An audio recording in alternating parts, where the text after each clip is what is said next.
ॐ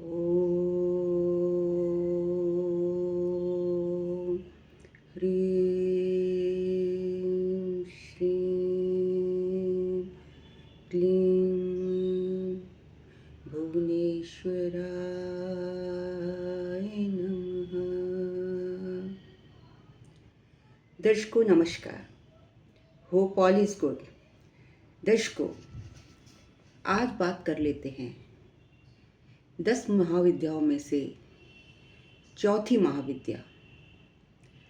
आज का दिन आषाढ़ मास की शुक्ल पक्ष की चतुर्थी तिथि। आज माँ भुवनेश्वरी महाविद्या का दिन है।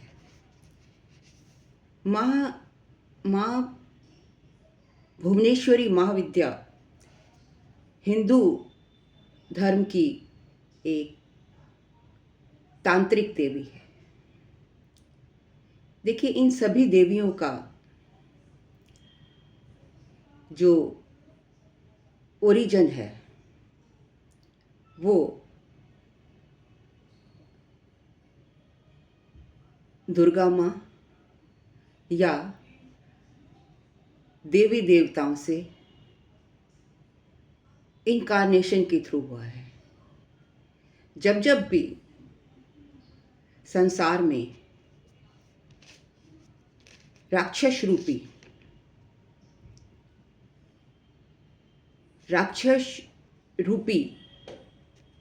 भयंकर कष्टों से संसार व्याकुल हुआ है, दुखी हुआ है, तब देवियों ने, महाविद्याओं ने, माँ ने जन्म लेकर उनका वध किया। माँ दुर्गा के बारे में तो आप डिटेल में बहुत कुछ जानते हैं, और ये 10 महाविद्याओं में से चौथी महाविद्या माँ भुवनेश्वरी, जिसके बारे में आज हम वर्णन करने जा रहे हैं। भुवन प्लस ईश्वरी, इसका क्या मतलब है? भुवन प्लस ईश्वरी मतलब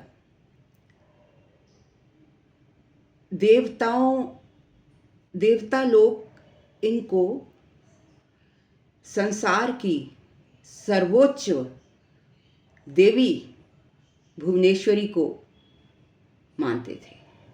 मतलब संसार की सर्वोच्च उच्च कोटि की सौम्य देवी भुवनेश्वरी है। ये इनमें हजार करोड़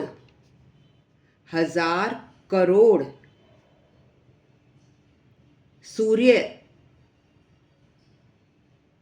को मिलाकर जो रोशनी बनती है, जो 1000 करोड़ सूर्यों से जो ऊर्जा, जो रोशनी आती है, वो माता भुवनेश्वरी के शरीर में निमित्त थी। ये सभी महाविद्याओं से मतलब, महाविद्या का मतलब हिडन पावर्स, हिडन नॉलेज, तंत्र मंत्र, सिद्धियों से परिपूरित हैं। इनके पास भरपूर पावर है कि ये अपने भक्त को समय समय पर कुछ भी प्रदान करने की शक्ति रखती हैं। इनको माँ शताक्षी या माँ शाकंभरी के नाम से भी पुकारा जाता है। और सहारनपुर जिले में, सहारनपुर उत्तर प्रदेश में पड़ता है, वहाँ पर इनको माँ शाकंभरी के नाम से पूजा जाता है। इनकी पूजा आराधना करके देवी के साधकों को बहुत ही आनंद की अनुभूति होती है। जिस तरीके से गायत्री उपासना में साधना की जाती है, उस विधि विधान के अंतर्गत जो साधना की जाती है उसी भुवनेश्वरी कहते हैं। ये माता जब प्रकट हुई, आगे मैं इनकी कहानी बताऊंगी कि किस तरीके से ये प्रकट हुई थी। तो इनके हाथ में इनके 4 हाथ थे और चारों हाथों में गदा, शक्ति एवं राजदंड व्यवस्था का प्रतीक था। भक्तों को समस्त सिद्धियां प्रदान करना इनका स्वाभाविक गुण है। मतलब जो भी इनकी पूजा आराधना करता है उनको बहुत ही आसानी से, बहुत ही जल्द, जिस तरीके से महादेव बहुत ही जल्द प्रसन्न हो जाते हैं, ये माँ भी प्रसन्न हो जाती है। इनके भैरव एक तरीके से शिव ही हैं। जहाँ जहाँ माँ भुवनेश्वरी रहती हैं वहाँ भैरव के रूप में महादेव विराजते हैं। इन्हें काल की जन्मदात्री भी कहा जाता है। सारे विश्व का वमन करने के कारण इसे वामा, शिवमयी होने के कारण ज्येष्ठा और कर्म नियंत्रण, फलदान करने व जीवों को दंडित करने के कारण रौद्री भी कहा जाता है। भगवान शंकर भोलेनाथ शिव के वाम अंग को भी भुवनेश्वरी कहा जाता है। देखिए, शिव का जो अर्धनारेश्वर रूप है, जिसमें आधी माँ है और आधे शिव हैं, तो शिव शक्ति, ये शिव जी की शक्ति हैं। महानिर्माण तंत्र के अनुसार समस्त महाविद्याएं भगवती भुवनेश्वरी की सेवा में सदा संलग्न रहती हैं। 7 करोड़ महामंत्र, देखिए 7 करोड़ महामंत्र सदा इनकी ही आराधना किया करते हैं। अब जिनकी आराधना 7 करोड़ महामंत्रों से होगी तो आप सोचिए कि वो कितनी पावरफुल महाविद्या होंगी। बृहनील तंत्र व पुराणों के अनुसार काली और भुवनेश्वरी दोनों ही एक हैं, अभेद हैं, मतलब इनमें कोई अंतर नहीं है। भुवनेश्वरी रक्तवर्ण काली है। 2 तरह की काली होती हैं, कृष्ण काली और रक्तवर्ण। ये रक्तवर्ण काली है। अब कथा कुछ इस प्रकार से है। देवी भागवत के अनुसार दुर्गम नाम का एक दैत्य था।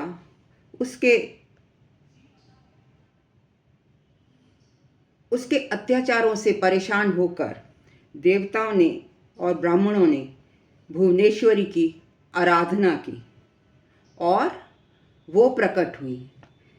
जैसे मैंने बताया था कि मैं आगे कथा में बताऊंगी कि उनके हाथ में ये जो अस्त्र शस्त्र हैं वो कैसे आए।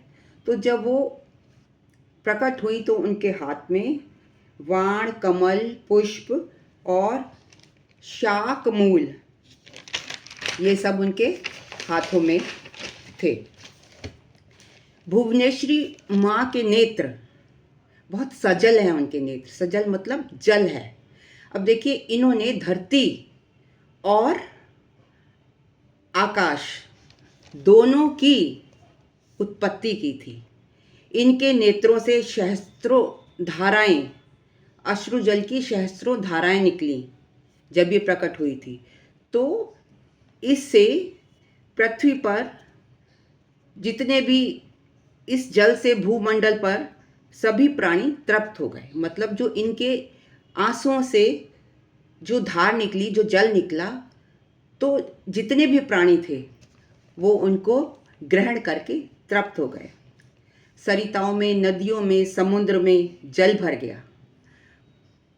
मतलब इन्होंने पृथ्वी सृष्टि को उत्पन्न करने में माँ भुवनेश्वरी ने का बहुत बड़ा रोल है। समुद्रों में, समस्त समुद्रों में औषधियाँ, जो भी औषधियाँ, वो सब सिंच गई।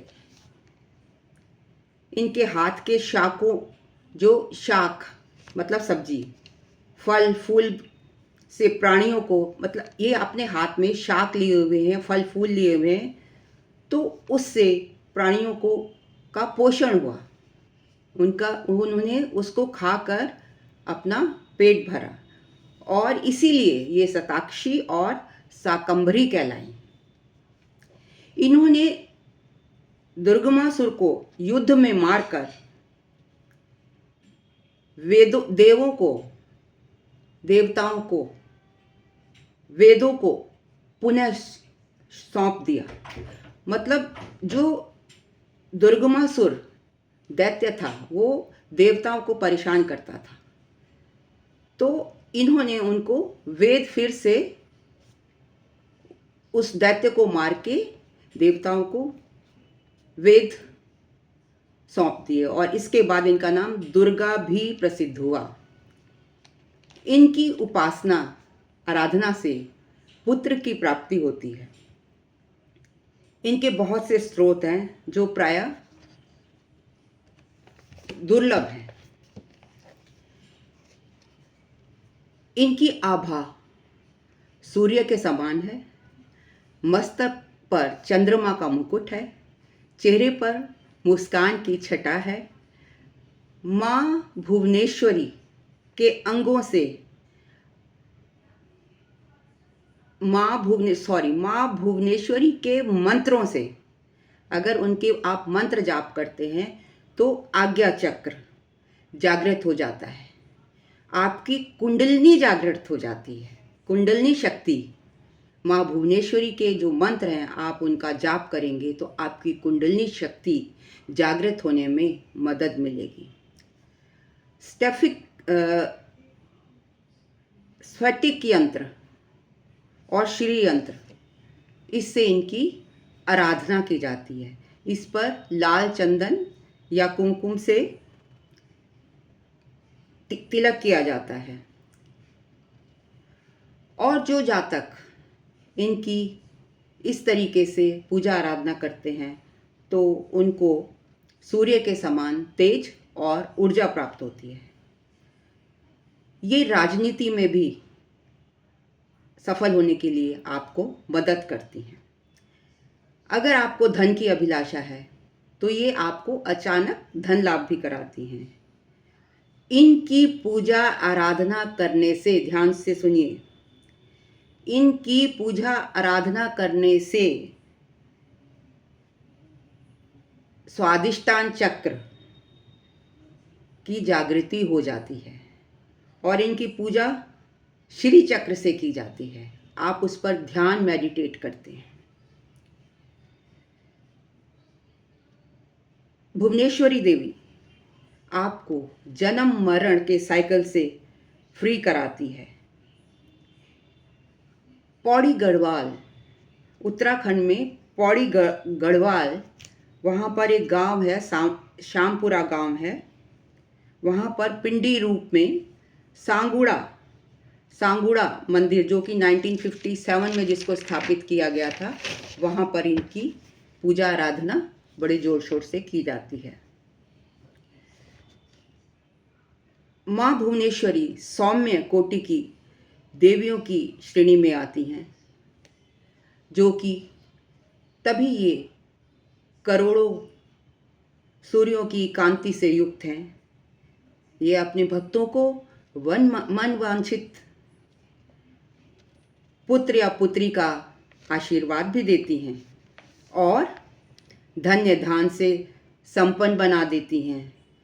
ग्रंथों में माँ भुवनेश्वरी को शताक्षी अथा शाकंभरी, जैसे कि मैंने पीछे भी बताया, नाम से भी संबोधित किया जाता है।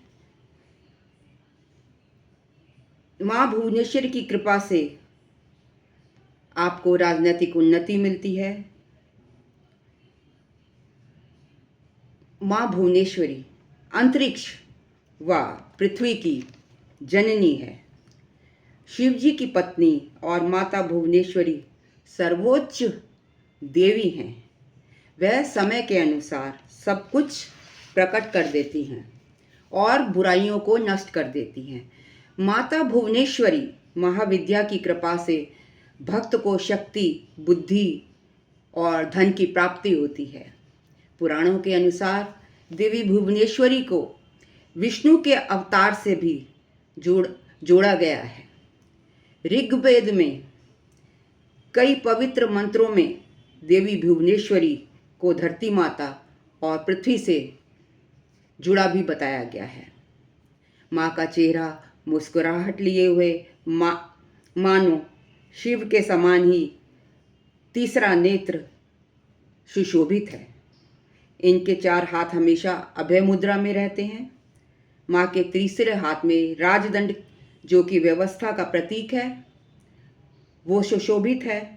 माँ के चौथे हाथ में माला सुशोभित है। माता कमल के फूल पर बैठती हैं और इनके मुकुट पर अर्धचंद्र शोभायमान है। इन महाविद्या की पूजा में लाल फूल, चावल, चंदन, रुद्राक्ष की माला आदि सामग्रियों का प्रयोग किया जाता है। माँ की आराधना सभी प्रकार के सुखों को दिलाती है। देवता इन्हें ब्रह्मांड की सर्वोच्च रानी, महारानी कहकर पुकारते हैं। माँ का मंदिर ऋषिकेश में है। यहाँ कई चमत्कार देखने को मिलते हैं। साथ ही यहाँ आने वालों सभी भक्तगणों की मुरादें पूरी होती हैं। अब इनकी एक उत्पत्ति की कहानी ये भी है कि ब्रह्मा जी संसार क्रिएट करना चाहते थे, सृष्टि की उत्पत्ति करना चाहते थे, तो इसलिए उन्होंने घोर तपस्या की और शक्ति परमेश्वरी को प्रसन्न कर लिया, जो कि फीमेल डिवाइन है। और भुवनेश्वरी ने पृथ्वी की उत्पत्ति की। देवी भागवत पुराण में माँ की पहचान एक आदि पराशक्ति के रूप में की गई है। So Bhuvaneshwari Mahavidya is creator of the universe. उनकी जो पर्सनैलिटी है वो मेस्मराइजिंग है, आप उन्हें देखते ही रह जाएंगे। अब जिसमें 100 करोड़ सूर्यों का तेज होगा तो उनका जो नज़ारा होगा कितना अद्भुत होगा। ये आराधना पूजा करने पर अपने भक्तों को अचानक धन लाभ कराती हैं, सभी कष्टों और बीमारियों से दूर करती हैं। किसी तरह की प्रेत बाधा हो उसको भी ये दूर करती हैं। अनटाइमली डेथ से रक्षा करती हैं। पूजा कैसे करी जाती है? इनकी श्री यंत्र के द्वारा पूजा की जाती है। माँ भुवनेश्वरी श्री यंत्र जो स्फटिक का होता है या मार्केट से मिलता है, जिसको हम भुवनेश्वरी यंत्र कहते हैं, जो कि हमको उसकी आराधना करने से हमारे में कॉन्फिडेंस और करेज आती है। कई लोग यंत्र के द्वारा भुवनेश्वरी माँ पर मेडिटेट भी करते हैं। यंत्र की पूजा के लिए आप नहा धोकर सुबह सवेरे नए या साफ सुथरे वस्त्र पहनकर दिया जलाएं, धूप जलाएं और या तो भुवनेश्वरी इमेज के सामने या अपने इष्ट देवता के सामने इस यंत्र को रख दें। ताजे फल फूल और सामग्री चढ़ाएं। आम के पत्ते से गंगा जल अपने ऊपर छिड़कें और यंत्र पर छिड़कें। आंखें बंद करके माँ भुवनेश्वरी का ध्यान करें और मंत्र ओम ह्रीं श्रीं क्लीं भुवनेश्वराय नमः इसका 108 बार जाप करें। इनके भैरव श्री त्र्यंबका हैं। इनकी पूजा के बिना माँ की आराधना सफल नहीं होती। ये आपको जीवन मृत्यु के चक्र से भी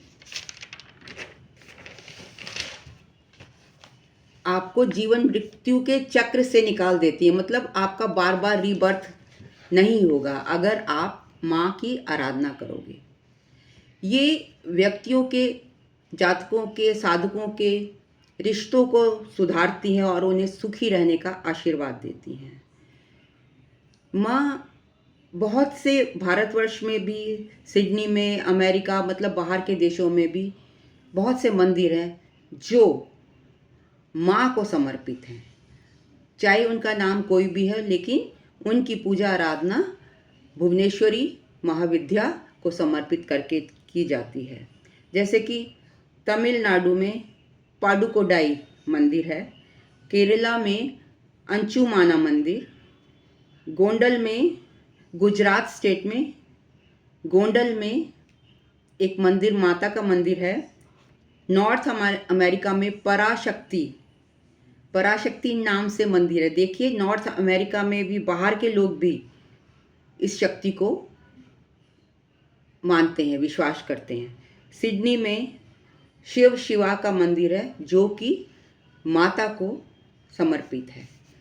तो भक्तों, ये था मेरा विश्लेषण अबाउट भुवनेश्वरी महाविद्या, जो कि हर प्रकार के सुखों को देने वाली है, आपके कष्टों को दूर करने वाली है। तंत्र मंत्र सिद्धि, आपके रिश्ते, आपको पुत्र, धन, दौलत, राजनीति, हर फील्ड में आपको मदद करती है, सफलता देती है और अंत में आपको 84 के बंधन से दूर कर लेती है। आपके 84 के बंधनों को काट देती है। तो भक्तों, फिर से एक बार भुवनेश्वरी माँ को प्रणाम करते हुए मैं अपनी जीव्या को विराम देती हूँ। अगर आपको मेरा वीडियो पसंद आया हो तो kindly like, comment, share and subscribe, and in case of any consultation kindly contact me at snehkapoor1812@gmail.com। देखिए, आजकल गुप्त नवरात्रे चल रहे हैं, तो मेरी कोशिश होती है कि हर दिन का ज्ञान मैं आपको डिफरेंट पुराणों से, वेदों से, डिफरेंट एरियाज से कलेक्ट करके आप तक पहुंचाऊं। और अगर माँ की कृपा रही तो मैं पूरे 10 के 10, इस बार 10 नवरात्रे पढ़ रहे हैं, तो उनकी कहानी, उनका बैकग्राउंड सब कुछ डालने की कोशिश करूंगी अगर माँ की कृपा रही तो। धन्यवाद।